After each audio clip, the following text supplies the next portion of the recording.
Tape www.suividécole-au-sénégal.com. À École au Sénégal, c'est facile, tu n'as qu'à te connecter. Tape École au Sénégal, les leçons sont beaucoup plus détaillées.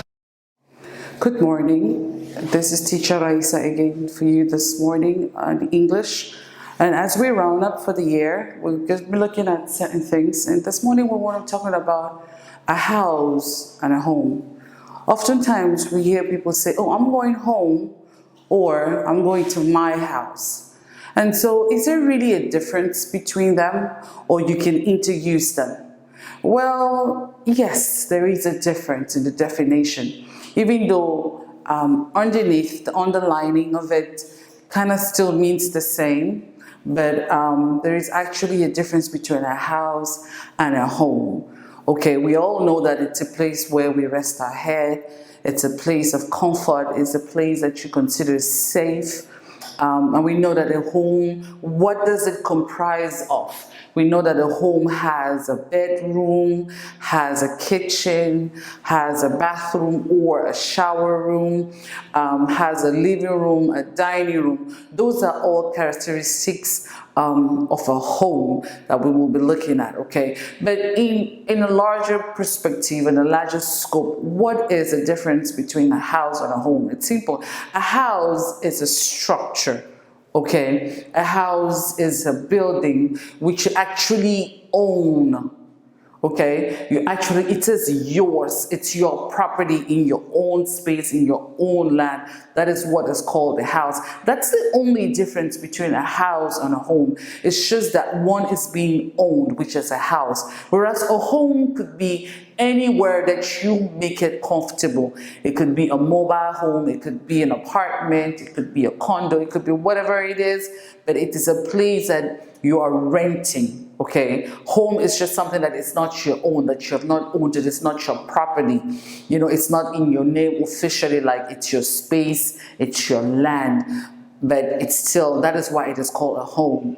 Okay, but whereas a house, it's a larger structure on a space which you actually own. Okay, so that's the difference between a house and a home. A house, you own it. A home is a place that you make comfortable, a place that you feel like you're safe. Well, even if you don't own it, okay, that you're like renting it, but it becomes your space, your hiding space. That is a home. And there are so many examples of different kinds of homes, houses. There are so many of them, but today we're going to be looking at a couple of them, maybe about 7 or 8 couple of houses, so you can get to know their definitions. So if you see them, you'll be able to identify them. Of course, we know that when it comes to homes or apartments, we have story building. Okay, it's a story building. It's called a story building. You know, story building. And so a story building, that's called a story building. Story buildings are buildings that have like first floor, you know, that's what they call a story building. If you have someone say, oh, it's a story building, it means it's not a flat home. It's not flat. It's not like a single block. It has first floor, second floor, you know, premier étage, deuxième étage, it's called first floor, second floor, you know. And so if it's just a house that has one floor, you call one-story building or two-story building, okay? And then of course, then you have the basement, which is underneath, which means it's underneath, it's called the basement, okay? And then you have, of course, the floor level. You have the floor level, which usually in French is le rez-de-chaussée, which is the floor level. And then you have the first floor, premier étage, second floor, deuxième étage, ainsi de suite, and so on. And then, of course, you have the basement, qui est le sous-sol. It's called the basement, like homes that you see in America, you know, or in the Western world, called the basement. It's a basement. Okay, this is le sous-sol. Okay, and then sometimes you see certain older homes that have at the top of the roof, because roof c'est le toit, at the top of the roof, inside you have what they call like a dent also dans le grenier. En français c'est grenier. You have at the top as well that you can go in like a dent at the top in, and then of course basement is underneath. Okay, and then you have the structure of a home, and so there are different kinds of home structures. Okay,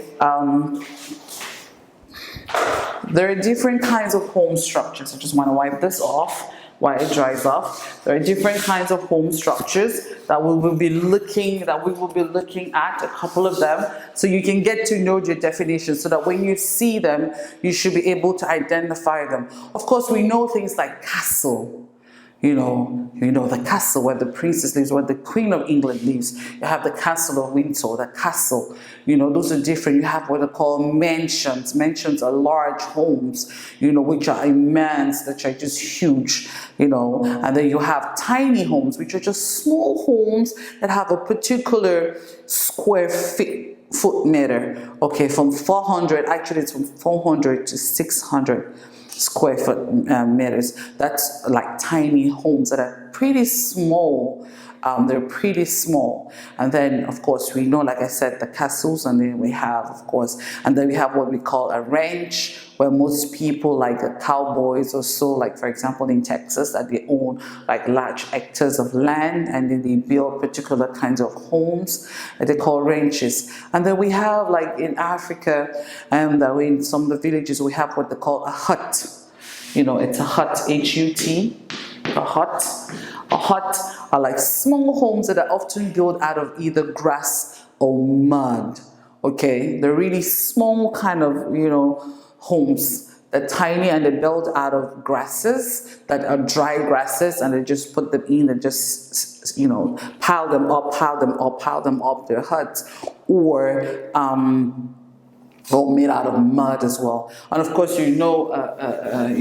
so those are what they call huts. But the main ones, let's talk about it. The first one is a single family house, a single family home. What is a single family home?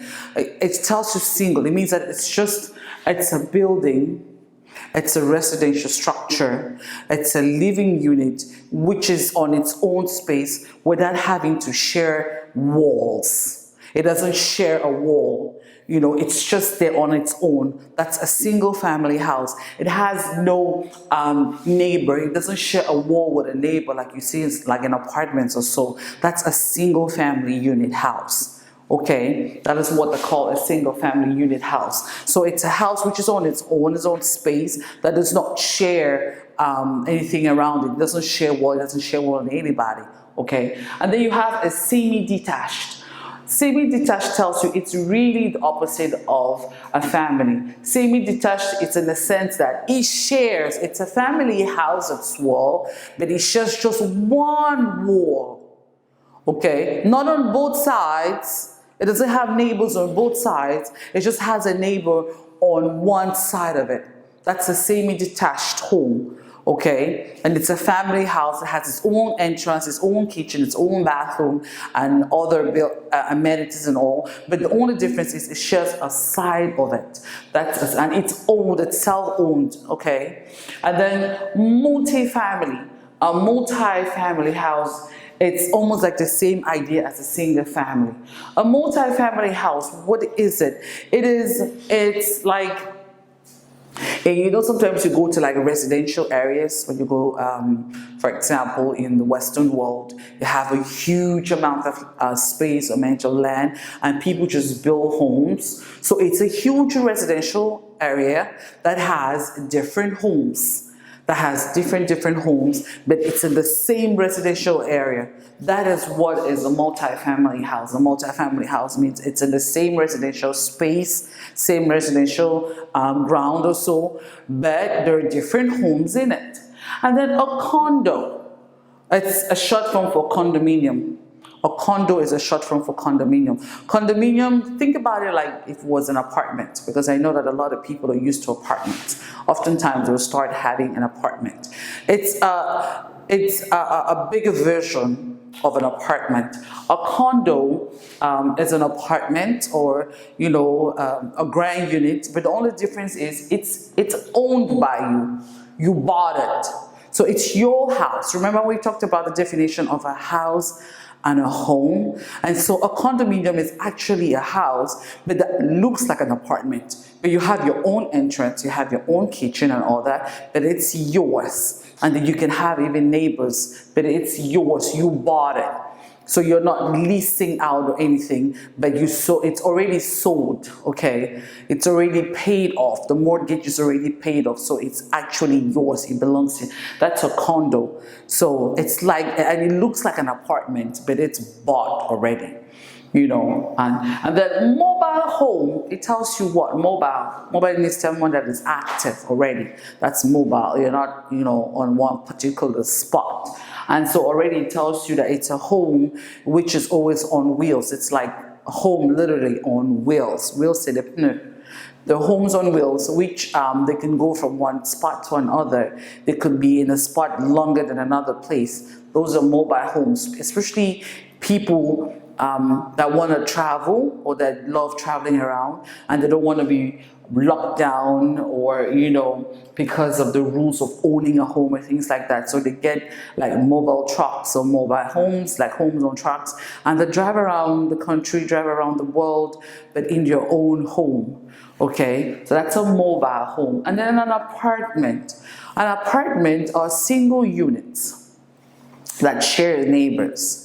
An apartment are single units that share neighbors. And in an apartment, what you do is, here you don't own, you're renting. So there's a lease. There's a lease. Lease, en fait, c'est un contrat contre le locataire et le bailleur. It's called, in English, a lease. So there's a lease agreement that between the tenant, qui est le locataire, and the owner, qui est le bailleur, like the landlord, or the landlady, le bailleur, ou la bairresse. And so le contrat entre vous deux, the contract between both of you, it's called a lease agreement.